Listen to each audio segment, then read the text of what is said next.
What's up, Greg Lou here. I'm going to show a basic armbar from guard. So we're in the closed guard, and we're in the gi, okay?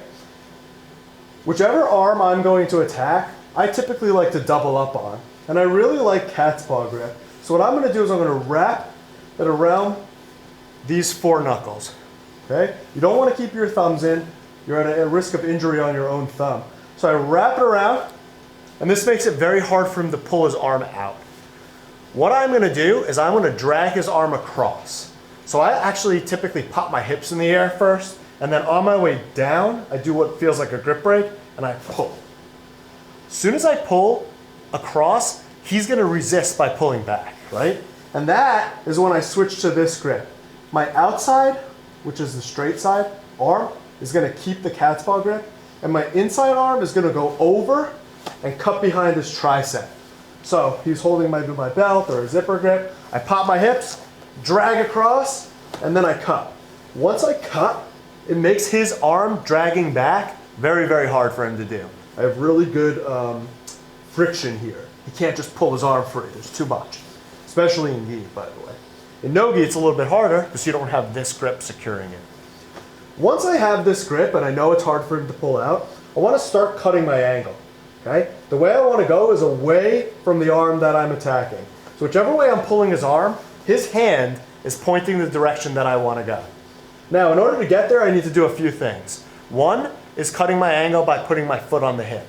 So if I could put this foot on the hip, I can now push off this foot to turn.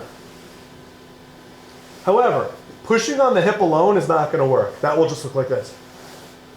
The other thing that I'm doing is using my other leg to do something called biting the back. What I'm doing is I'm pretending that my heel is chopping to this side of his shoulder.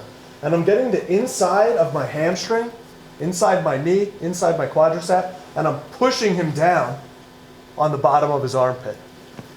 That together, this along with this, creates this. And now I've got the perfect alignment for an armbar. His head is going this way, and his arm is coming towards me.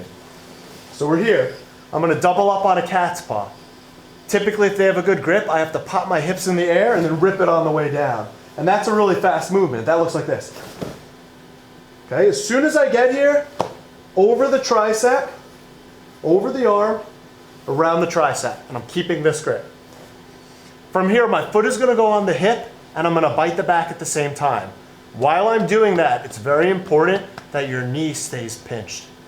If I lose this grip and my knee is wide, he's pulling out. But if I lose this grip and my knee is pinched, it's still hard for him to pull out. So I came here, I got my grip, foot on the hip, I'm going to bite the back, pinch my knees, and now I'm here. When I get here, if I could just use my leg, great, I'll just swing my leg over. Sometimes they're going to be burying their head in so that I can't do that. When that happens, I'm going to let go of the cat's paw grip. I'm going to keep this grip if I can, and I'm squeezing everything in. I'm going to let go with the cat's paw, and I'm just going to push his face until I can get my leg over. Okay?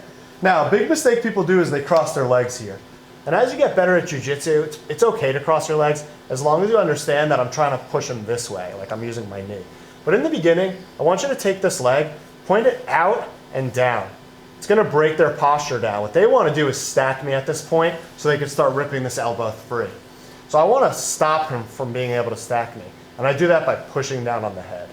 I also want everything tight. So I want to squeeze my knees, but this becomes awkward when you're swinging your leg this way. It's kind of hard to squeeze your knees. So what I do is I take this foot and I point it that way also. So basically everything is pointing this way, and it keeps him postured down. To finish this, I want his thumb facing up. I don't want it this way. This is going to allow him to hitchhike. I don't want it this way. If he's down, I can't hyperextend his elbow. So I want his thumb up. The thumb itself doesn't have to be up. It just has to be facing up. So I'm going to double grip right here. While I'm double gripping right here, it's really important that his elbow is above my hip line. If he has snuck his elbow here, I'm not going to be able to finish an armbar. Even if it's just here, I can't finish the armbar.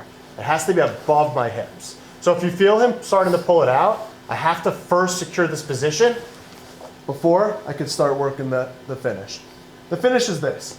This foot is going to break his posture down, out, down. This foot is tight. I'm going to double up here. Sometimes I'll even go palm to palm. I put my head on the floor and I start slamming my feet to the floor and my hips in the air as I pull this to my chest. So this stays glued to my chest, hips in the air until you get the tap. So from the beginning, it's 2 on 1. You're going to pop the hips in the air, drag it on the way that your hips are going down. So hips in the air, drag. I'm going to switch to this over grip. Foot on the hip, squeeze, bite the back, cut your angle.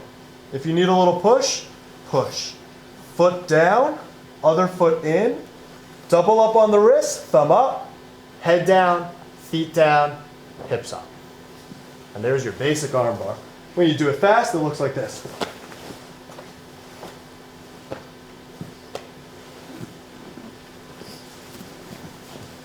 There's just a basic arm bar from guard. Thank you.